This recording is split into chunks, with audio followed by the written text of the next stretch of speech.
নমস্কার সবাইকে, আশা করি সবাই ভালো আছেন। আজকের রেসিপিটি বিকেলে চায়ের সাথে বা স্কুলের টিফিনে বাচ্চাদেরকে দিতেই পারেন। এটা খুবই একটা হেলদি রেসিপি। এটা করার জন্য প্রথমে আমাদের কড়াই গরম করে ওতে একটু তেল দিয়ে দিতে হবে। সিম করে এখানে কিন্তু এটা করতে হবে যাতে কোনো কিছু জ্বলে না যায় আর ফ্লেভারটা যেন থাকে। এবারে পেঁয়াজ কুচি দিয়ে দিয়েছি, লঙ্কা কুচি দিয়ে দিলাম, এবারে রসুন কুচি দিয়েছি, একটু নাড়িয়ে নিলাম।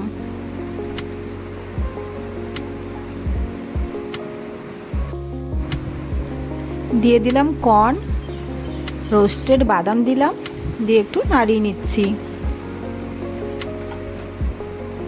আলু সেদ্ধ দিয়ে দিয়েছি। সব কিন্তু এখানে সিম করেই ভাজা হবে। স্বাদ মতন অল্প একটু লবণ দিলাম।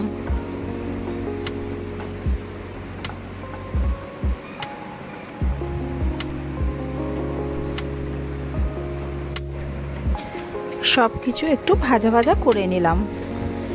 তারপরে একটা মিক্সি জার নিয়েছি, তাতে ছোলার ডাল রাত্রে আমি ভিজিয়ে রেখেছিলাম। আপনারা যদি ভিজিয়ে না রাখেন তাহলে কিন্তু গরম জলে ওটা ভিজিয়ে 1-2 ঘন্টা রাখলেই হবে।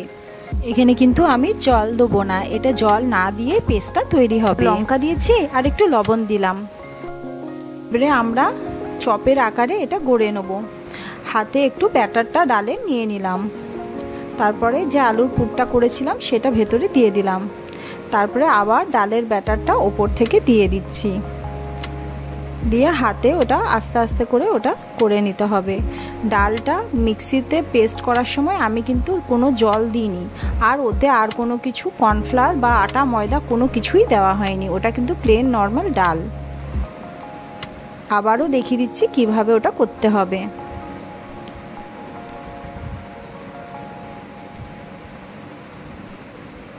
খুবই ইজি আর একটা টেস্টি রেসিপি। দিয়ে এবারে তেলে আমরা ওতে ভেজে নেব। মিডিয়াম টু লো ফ্লেম করে করেই ভাজবেন, তাহলে ভালোভাবে উপরটা ক্রিস্পি হবে আর ভেতরটাও সেদ্ধ হয়ে যাবে। এটা কিন্তু খেতে খুবই টেস্টি হয়।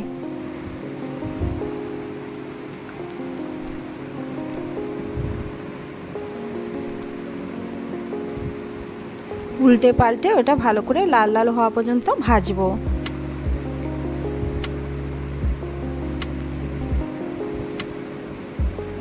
হাই ফ্লেমে কিন্তু এটা করবেন না, তাহলে কিন্তু বাইরের থেকে ওটা কালো হয়ে যাবে, জ্বলেও যেতে পারে আর ভেতরটা কাঁচা থেকে যাবে, অত কিন্তু টেস্টি হবে না।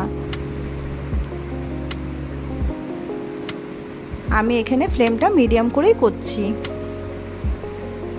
দেখুন কি সুন্দর হয়ে গেছে। গরম গরম সার্ভ করে খেয়ে দেখবেন, এত টেস্টি হয় এটা যে বারবার বানাতে ইচ্ছা যাবে।